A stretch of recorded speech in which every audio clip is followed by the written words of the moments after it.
waiting, huh? Welcome to MojoPlays, and today we are looking at the chopping block to see who got cut. This is 10 voice actor recasts in video games. As it turns out, there's hundreds of reasons an actor could be replaced in a sequel project or spin-off title, scheduling, drama, or even just a weak performance. The cut is always dirty, but it's almost always for the best.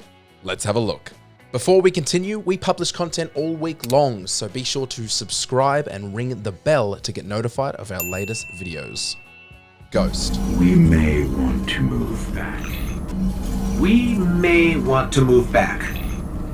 We may as well start with the Big Daddy. Peter Dinklage, known for his role as Ghost in the original Destiny game, was replaced due to a combination of factors. While Dinklage's performance received mixed reviews, the primary reason for his replacement was reportedly scheduling conflicts. This is totally conjecture, and I say this with peace and love, but I call bullshit.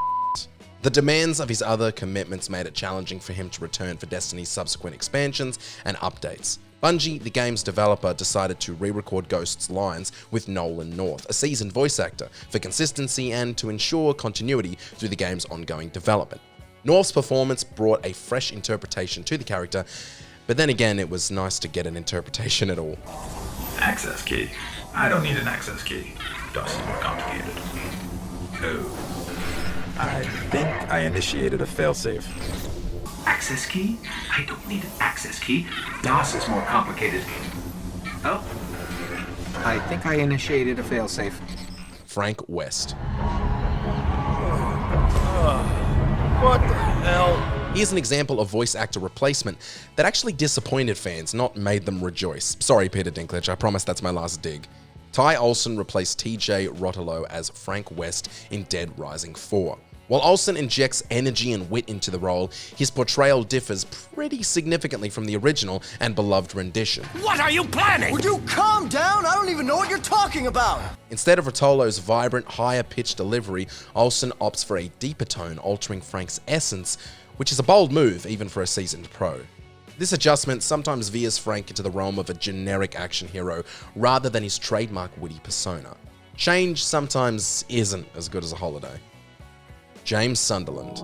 Mary, could you really be in this town?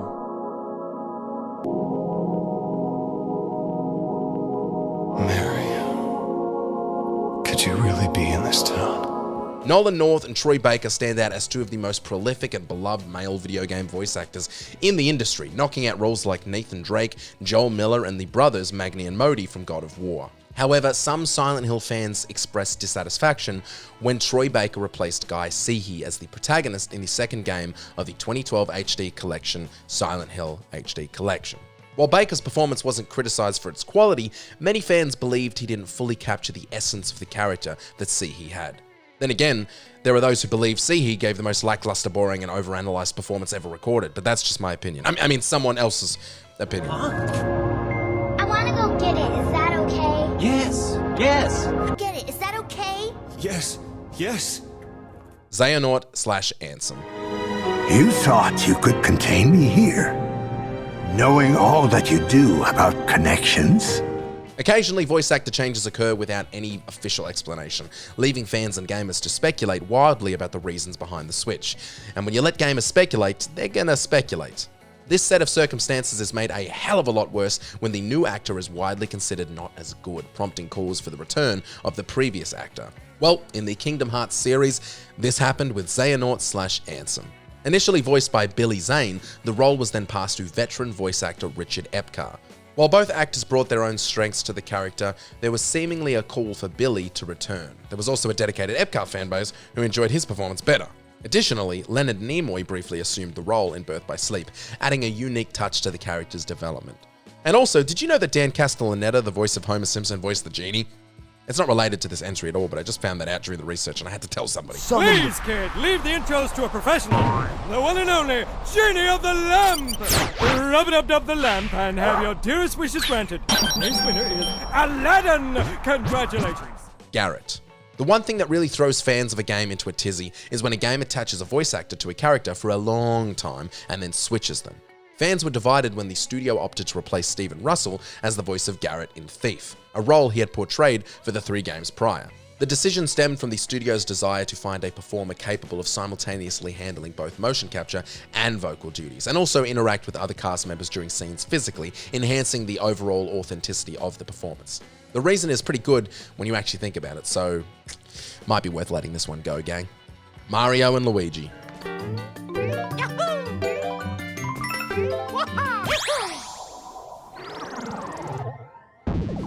Everybody knows Charles Martinet. He's a voice acting legend, having voiced Super Mario for pretty much everyone's entire life. But there's still a shocking amount of people who don't realize that he also voiced Luigi. Luigi made his vocal debut in Mario Kart 64 after previously being silent. Since then, Charles Martinet has remained the definitive voice of Luigi, consistently portraying the character in subsequent releases. But every superhero needs to eventually hang up their cape, and after his very well documented retirement, he was replaced in Super Mario Bros. Wonder by Kevin Afghani, who had now taken over the famous brothers. Cloud Strife. Here, this is for you. Huh? A flower? That's right. It's a gift. You know, for scaring those things away. In the original version of Final Fantasy VII, Cloud didn't have a voice, except in my mind every time I read his dialogue. But he has been voiced in various video game appearances since then.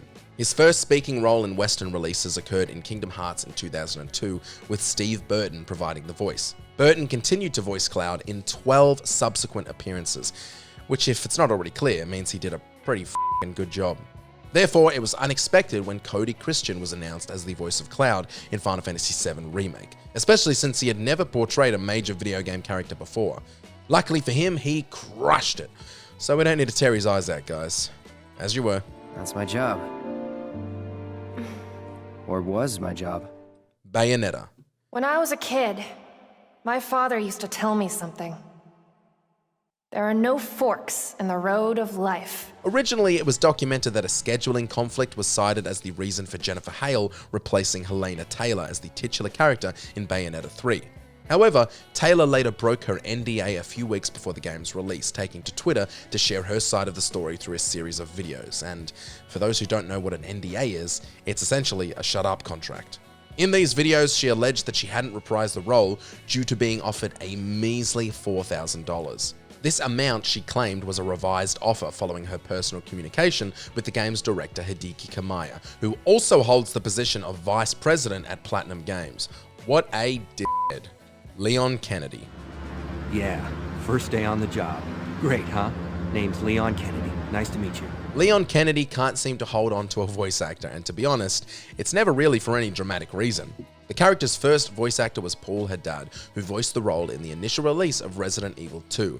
Following him, Paul Mercier took over the role in Resident Evil 4 and several spin-off titles. However, Matthew Mercer succeeded Mercier for the series' 6th installment. Although Mercer continued to feature in a few spin-offs and movies, he didn't return for the Resident Evil 2 remake in 2019. Instead, Nick Apostolidis stepped into the role for the remake. Leon Kennedy has more voices in his head than I do.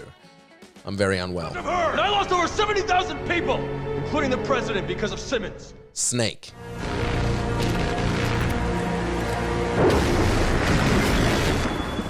Kept you waiting, huh?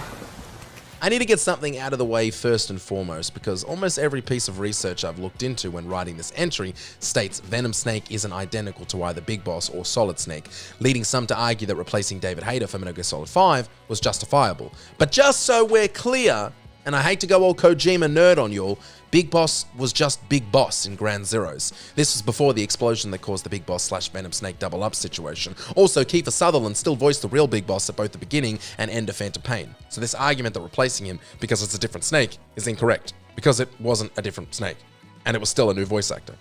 I've used up all my words on that rant, so let's make this quick. Solid Snake and Big Boss were infamously voiced by David Hayter. Hideo Kojima had been trying to replace him for years with Kurt Russell for no apparent reason. David Hayter was tossed aside like day-old beer and replaced with Kiefer Sutherland because Kojima loves sucking the farts of Hollywood celebs. Take a peek at his Instagram and tell me I'm wrong. Mic drop, Matt out. Did you enjoy this video? Check out these other clips from MojoPlays and be sure to subscribe and ring the bell to be notified of our latest videos.